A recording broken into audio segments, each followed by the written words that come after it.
Welcome to episode 1 of the ZonedCast. I didn't really know what to call it. If you guys have a better name for it, let me know down in the comments below.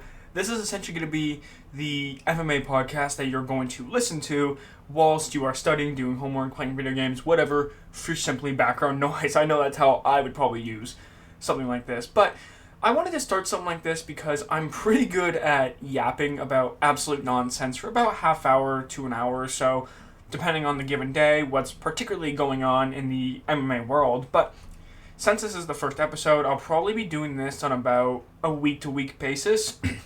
So, yeah, about once a week, I'll just be giving out everything that's on my mind when it comes to the sport, everything in general. So if you guys have anything in particular that you want me to talk about, let me know down in the comments below. And, let's just start this off. So I figured if we're going to be doing something like this, that I should probably tell you a little bit about myself. This is an introduction podcast episode thing, so I figured I might as well introduce myself. So, you can call me Zoned, but if you want to know my actual name is Braden. So, I was born in British Columbia, so I am actually Canadian. If you couldn't figure it out by the hat, then I really don't know what to tell you. But, yeah, I was born in British Columbia, a little town known by Terrace. I am 23 years old, and I figured, with me getting into the MMA landscape on YouTube, with a growing channel with a little bit over 2,000 subscribers at the time that I'm filming this, I figured, I wanted to start kind of adding in some longer format content, because my channel right now is mostly shorts content, TikTok. That stuff's all well and good, but I figured some of my fans wanted to hear more of my personality and stuff outside of just short form content. So I figured, like I said in the introduction, of kind of getting to know me a little bit better, of why did I get into MMA in the first place, because I think everyone's kind of got a bit of a unique origin story, and I figured I might as well share mine. It's not really anything major, right? I got into the UFC during the Conor Khabib fight, right? That was my very first UFC event. Not really shocking, since it kind of broke records, and I was such a casual that before the fight, I didn't even know who Conor or Khabib were. I'd barely heard of Conor McGregor beforehand. Even with his fight with Floyd Mayweather, didn't really know nothing about combat whatsoever, and I got into it. And the very first UFC fight I ever watched, the first full fight I ever watched, was Derek Lewis versus Alexander Volkov, which was a crazy fight, looking back at it. Then I watched Tony Ferguson absolutely dismantle Anthony. Well, I shouldn't say that, because Anthony did drop Tony once or twice in that second round, but it was a beating towards the end of the round. And then you watch Conor Khabib. I wanted Conor to win. He didn't win. It is what it is. But that was my introduction to the sport. But before that, I got into it when the YouTube boxing thing kind of started, because at the time, when it started, I was about 15, and I was watching YouTube like most teenagers do. And I saw that there was going to be a YouTube boxing event, and I watched it. And after that happened, I went to my local boxing club. I took up some boxing lessons. So I've been boxing on and off for about 8 years-ish now, 7-8 years, but consistently, I'm gonna be honest, the consistency probably hasn't been there as much as it should be. So I have some boxing experience, so it's not like I've never trained before. I have sparred, I have considered competing, but my work schedule and my personal life has just never allowed me to be able to compete. I do eventually want to compete at some point, because I've always thought it would be cool to be able to kind of give my experience, the fight day nerves and everything, the adrenaline you feel inside the fight. That sort of experience can really help with my analysis and everything for this content creation thing outside of the ring and outside of the octagon and all that fun stuff. But I don't care if it's boxing, MMA, Muay Thai, kickboxing, jiu-jitsu, whatever. I just want to compete at one time at least, so I can kind of have that sort of experience, particularly a striking or MMA. Jiu-jitsu's fine, but I don't think it has that same level of nervousness for me as something like an actual boxing match or something. I don't know, maybe that's just the way I think about it, but yeah, so that's probably enough about me and the introductions and everything. So you guys call me Zoned, you guys can call me Braden, you guys can call me whatever you like. And if you guys ever see me or whatever, if you guys are in Canada, you ever see me, come up and say hi.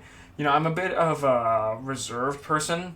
You might not be able to get that impression of me when you see me on camera, but in real life, I am very reserved if I don't feel comfortable around you. But please come up to me and say hi. It's absolutely okay. But enough chit-chat, plans for the podcast future once a week or so, talk about various MMA topics, but I wrote down a few things for this episode that I kind of wanted to go over.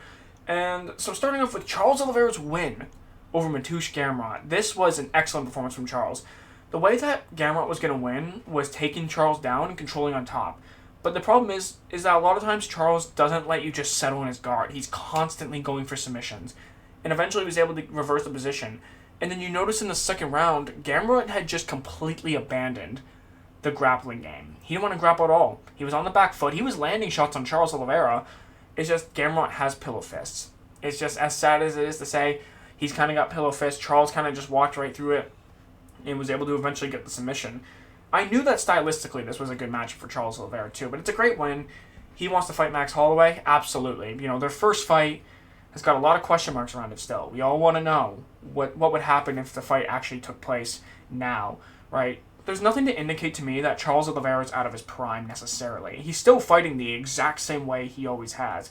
And for Max Holloway, he has adjusted his style since that third Alexander Volkanovski fight. But I do think that Max, with his striking precision and technique, should be able to win that one. But you never know with Charles, man. A lot of people count him out all the time. And he always, prevails and wins. I shouldn't say always, but a lot of the time he does prevail and win. So that should be interesting. But did you guys know that Petr Yan versus Merab 2 actually just got announced as the official headliner for UFC 323? I'm going to be honest, though, I really don't care. The Merab is just so dominant that it just simply doesn't matter. He's just too good, right? And I think stylistically, this is a nightmare matchup for Petr Yan. Someone who's a fast-paced fighter who doesn't give you time to breathe and, get your openings going. It's not that I don't think that Yan doesn't have the skill to keep up with someone like Merab. I just think that he's too slow-paced of a fighter to keep up with someone like Merab. I think he has all the capabilities to. He just doesn't. I think Merab's going to win 50-45 in another decision. Unless Petr Yan lands a knee or something. But we said the same thing about Corey Sandhagen, so. But the difference is Jan's got better takedown defense, I believe, than Sandhagen does. But he's going to be more defensive than Corey was. And Corey was pretty defensive after round 2. So we should see. It should be quite interesting. And Alexander Pantoja is going to be taking on Joshua Van in the co-headliner of that. And that should be interesting, but I think Pantoja's simply too good. But I've recently come up with this theory, right? When it comes to fighters who... Okay, how do I put this? So you guys remember when Kamaru Usman was on top, right? He was beating challenger after challenger after challenger. And we were all saying number one pound for pound. Some people were debating he was the greatest welterweight of all time. And whenever you kind of get to that point where the entire fan base is just saying this guy's too good, he can't lose, around that time, their skills either start to decline or they lose like Kamaru Usman did. And I just think there's going to come a point, right, where guys like Merab and guys like Pantoja are eventually going to lose and their aura of invincibility is going to come back to bite them. Maybe sometimes that happens in champions because they get so overconfident or they kind of lose that drive, they kind of lose that passion. And maybe that's why they lose. I really don't know. But what I will say is right now these guys have shown to be on top of their game. But I do think eventually there's going to come a challenger that we think is just going to be nothing for them.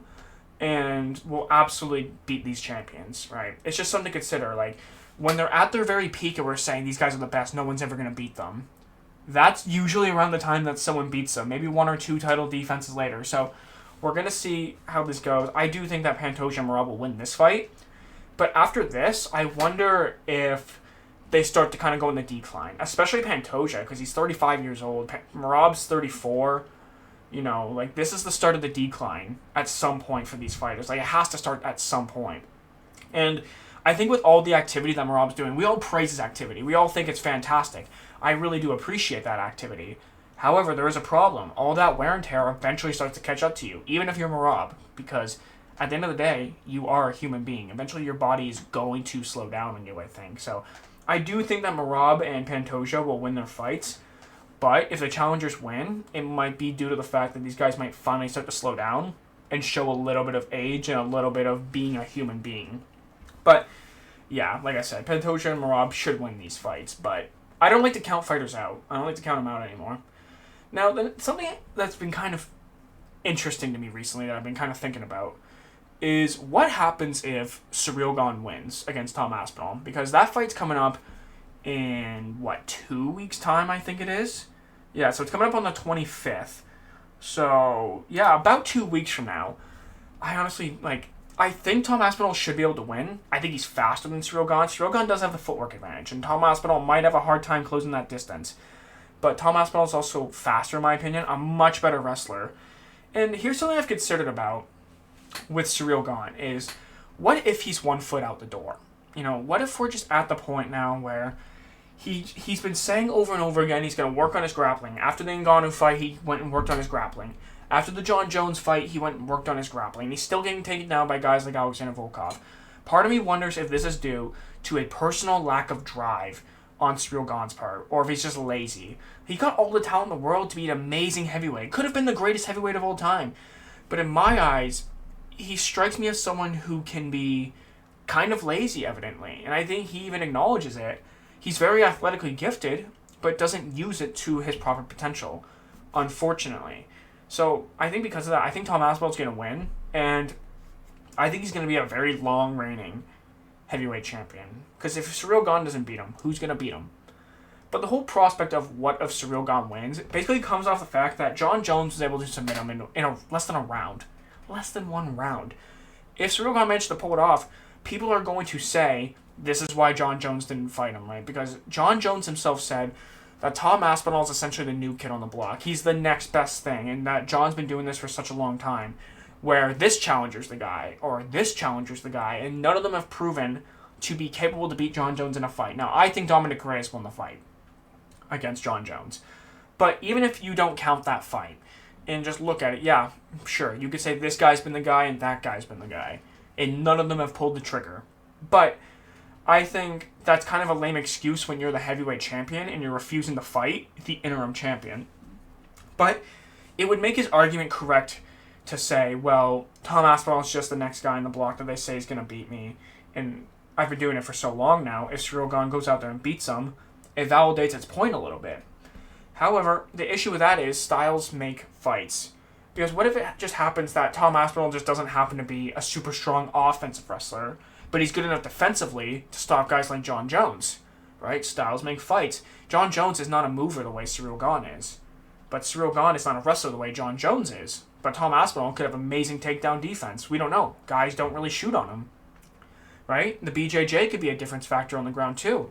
But if against Ciryl Gane, the fight can't get to the ground due to Tom Aspinall not being able to wrestle him, it's a whole different ballgame. Styles just make fights. It's just how the game goes. But I still think it's absolutely ridiculous that John Jones ducked him. But if Ciryl Gane wins, I think the whole world is going to be laughing at Tom Aspinall, and there's going to be a whole thing saying that John Jones was correct all along, and this is why he never fought Tom Aspinall, even though he should have, regardless. It doesn't matter who wins this fight in my eyes. I look at everything objectively and logically, and I think a lot of fans kind of let their biases kind of cloud their judgment. And it's kind of like they kind of hop on the next hype train type thing. But yeah, that should be a good fight. I can't wait for that fight. It's going to be very exciting. But moving on to Conor McGregor's suspension. So, for those of you who don't know, Conor McGregor's been suspended for 18 months for what I believe to be failing to take his tests, right? Failing to take his drug tests or whatever. I don't even know what company does, who's the new USADA? I couldn't tell you. I don't know. But what I can tell you is that this doesn't change anything, right? Conor McGregor was not going to fight before March of 2026 regardless.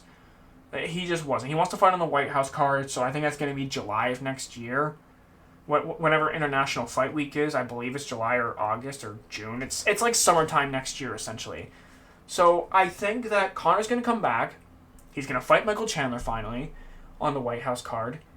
And I don't think it makes a difference on Conor McGregor's suspension. I just don't care anymore. And to be 100% honest with you, I don't want to see Conor fight. Well, it's not that I don't want to see him fight, it's I don't care to see him fight. Alright, we've been hearing about this ever since the Khabib fight. That he's going to come fight this guy and that guy. He's fought 3 times since then, right? And, I want to break this down because some of the circumstances are, I can kind of get behind him. So after Conor fought Khabib, I believe he was looking to come back and fight of May of 2019-ish. If you guys want to go look up the article, essentially Conor had a hand injury, so he wasn't able to fight. So then he doesn't fight until January of 2020 against Donald Cerrone because he had to let the hand recover. Okay, I understand that. Then he doesn't fight for another year because COVID happens. Again, that's not really his fault. In the entire, Dana essentially just didn't want Conor to fight during COVID because he wanted Conor to fight with fans to generate more money. So Conor doesn't fight until 2021 against Dustin and loses. Then he fought 6 months later, again against Dustin. And he broke his leg and hasn't fought since. So I don't know if the whole thing about Conor being inactive or whatever is entirely his fault. There have been circumstances that have prevented him from fighting. It's just people don't like to look at that because people don't like Conor, right? They kind of let their emotions cloud their judgment. And it's unfortunate. Conor's career could have been so much better. If he was active after that Khabib fight, I believe he could have been really something special, man. Like, imagine he fought in May of 2019 against, Tony Ferguson, Justin Gaethje, whoever. Could have been a Dustin Poirier rematch back then. I believe that the improvements that Conor would have continued to make in his game, because you have to remember, he was only 30 at the time of the Khabib fight. He still had lots of room to grow. Conor became double champ so young, and he did peak at a very young age, but even when Conor fought Dustin in the second fight, he was looking very good. He just wasn't able to adjust to the calf kicks, and he made that adjustment in the rematch. But, his leg kind of caused a bit of an unfortunate circumstance, but that is what it is, It's life. It's just unfortunate that Conor's career was just kind of put on hold due to various factors, and his partying lifestyle on top of everything is just kind of unfortunate. Now, I wanted to talk about something that's been going around lately. So, a lot of people have been going around saying that Alex Pereira is the light heavyweight GOAT. So, I don't know. Sorry, I'm looking up the GOAT list. I'm looking up fighters to compare to, I guess, so that we can kind of have a bit of an idea. So, for me personally, I do not count PED users. I just don't. It's not fair. So, if we take a look at some of these guys, right? Some people would argue Alex Pereira. So, let's take a look at Alex Pereira's resume, right? At light heavyweight, not middleweight, right? This is just simply the light heavyweight division. So, he beat Jan Blachowicz, Yuri Prochazka twice, Jamal Hill, Khalil Rountree, and Magomed Ankalaev. So if we were to categorize these into good, great, and elite wins, right? Jan Blachowicz is a great win. I believe that 2 Yuri Prochazkas are, I would say, elite. I would say Jamal Hill's a good win. Khalil Rountree's a good win. I would have said great win before the Yuri fight, but Khalil just has severe lacking in his cardio, unfortunately. And I would say Magomed Ankalaev is an elite win. So 3 elite wins. I would say 1 great win and 2 good wins, right? But if you're not going to say it's Alex Pereira, some people are going to say DC. I got to hold up on that, because at just light heavyweight, DC really did not fight all that much, okay? Well, let's just be honest. So when he moved down to light heavyweight, he beat Patrick Cummins, which is an okay win. Dan Henderson, he was an undersized light heavyweight, so I'll say that was a good win. The first Rumble win was a great win. That was a great win because he had DC in all sorts of trouble, and Rumble he was close, but not quite. Then he just beats Alexander Gustafsson. This is an elite win. Right, that's an absolutely elite win at the time. This was like the end of Alexander Gustafsson at his peak. Then he beats Anderson Silva on short notice. I'm going to say that's an okay win because it was short notice, and Silva is not a light heavyweight. He's not. Then he beats Rumble again, and this is like a good win. This is like a worse version of Rumble. He just wasn't in it anymore. His head was not in the game, unfortunately. Then he has the no contest against John Jones, and he beats Volkan Oezdemir, which is a good win, I would say. And that's it for his light heavyweight career. It's nothing special. I would say that Pereira is a greater light heavyweight than DC. Not greater all time, just a greater light heavyweight. So then we can compare it to guys like, I would said Quinton Rampage, but he was on TRT, and I don't count steroid users, so that's unfortunate. Now we're going to take a look at Chuck Liddell's resume, because I said that Chuck Liddell was the greatest light heavyweight of all time. So, if we compare, we gotta go way back for this, unfortunately, because he did have a pretty decently length career, to be honest. Alright, so, he beat Kevin Randleman, Guy Metzger, which Kevin Randleman at the time was a great win. Guy Metzger, good win. Murillo Bustamante, good win. He beat Vitor Belfort, great win. Renato Sobral, good win. Lost to Randy Couture, beat Alistair Overeem. Now, this wasn't diminished Alistair Overeem, but I'm still going to say good win. Lost to Rampage, beat Tito Ortiz, great win. Vernon White, okay win. Randy Couture, great win. Jeremy Horn, good win. Randy Couture, great win. Renato Sobral, what did I say? Good win. Tito Ortiz, great win. Then he lost to Rampage and Keith Jardine. Beat Vanderlei Silva. At this point, Vanderlei was out of his prime, but I would still say it's a good win. And then he went on a bit of a losing streak to Rashad Evans, Shogun Rua, Rich Franklin, Tito Ortiz. Kind of like the next generation fighter. Now, that loss against Tito, nobody counts. We're just going to wipe that off the record. But if you take a look at the wins that Chuck Liddell had at the time, you would say Kevin Randleman, Guy Metzger, Vitor Belfort, Randy Couture twice, Alistair Overeem. Did I count Tito Ortiz out? Wait. Sorry, I'm just trying to make sure I get this all right. Kevin Randleman, Guy Metzger, Murillo Bustamante, Vitor Belfort, Alistair Overeem, Tito Ortiz twice, Randy Couture twice, Vanderlei Silva. Now, the reason why people might say that Chuck is not greater than Alex Pereira, it's because they don't compare based on era. But that's the thing, you have to compare based on era. It is only fair. Like, if you were to say that these fighters can't compete today, so it doesn't count, by that logic, then the greatest fighters of all time are just the current top 5 pound for pound. But that's not fair, right? This is not a fair way of looking at things. So I don't think Alex Pereira is the greatest light heavyweight of all time. And here's the thing. He's probably going to move up to the heavyweight division, right? And this is something I wanted to talk about, is Alex Pereira versus the top 5 in the heavyweight division. So I already made a YouTube short on this, right? But I know that some of you guys are probably going to, want to know why I think the things I do in a little bit more detail. So we're going to go through this for you, okay? So starting off with Gelton Almeida, I think Gelton wins this fight. I think his wrestling pressure is going to be too much for someone like Alex Pereira. They're going to be about the same size in there, but the thing is, Gelton's not going to wait to shoot. He's going to shoot right away. So if Alex comes out aggressive like he did against Magomed Ankalaev, that's going to come back to bite him, unless he can land a knee, right? But you say that against every wrestler, so that's only if you can land a knee, and it's not very likely. Curtis Blades, I can see how Alex Pereira beats Curtis Blades, mostly due to his low fight IQ. Like, Curtis Blades is usually either boxing or he's wrestling. He's not mixing in both simultaneously, unfortunately. And he doesn't have the jiu-jitsu to really control someone like Alex Pereira, I don't think. I think Pereira would eventually get up and knock him out. I think that would probably happen, to be 100% honest with you. Sergey Pavlovich, I think that Alex Pereira wins, just because I don't think that Pavlovich can take him down.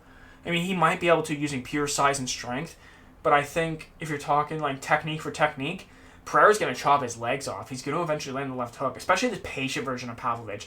The way that you want to go at someone like Alex Pereira, you don't want to give him a chance to breathe, right? You want to be on him. But if Pavlovich lands, yeah, Pereira's probably going to go out. But I think Pereira's going to probably land before Pavlovich does. He's faster, he's got better footwork, better leg kicks overall. He's going to land the left hook and knock him out. Alexander Volkov, I think he beats Volkov.